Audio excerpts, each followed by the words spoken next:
So এটাই হচ্ছে ওয়াস্টারের সর্বোচ্চ পয়েন্ট থেকে দৃশ্য। এই যে হচ্ছে আলতা দিঘি, এটাকে বলা হয় আলতা দিঘি ন্যাশনাল পার্ক, আলতা দিঘি জাতীয় উদ্যান। আর মূলত এই আলতা দিঘিকে কেন্দ্র করে এই ন্যাশনাল পার্কটা গড়ে উঠেছে। আর দিঘি শুধু নয়, এর ইতিহাস শুধু নয়, এই যে শালবনের যে বিস্তৃতি, সবুজ বিস্তৃতি, ঘন শালবনের যে সৌন্দর্য, সবুজ সৌন্দর্য, এটা সবচাইতে আকর্ষণীয়। তো এটা দেখতে অন্তত আসবেন।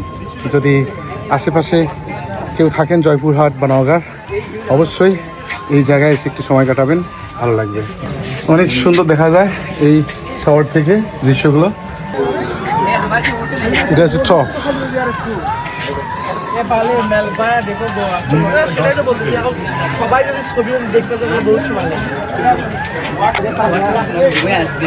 এখান থেকে ভিউ।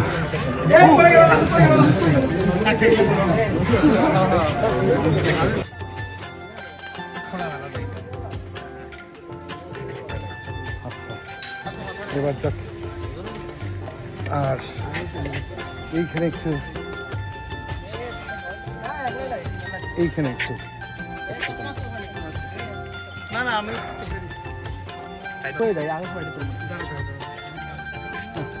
খুবই সুন্দর, এখান থেকেও ভালো লাগছে। এখান থেকেও যে দৃশ্যপট সুন্দর, একদম সবুজ, ঘন অরণ্য, শালবন। এখন চলে যাচ্ছে।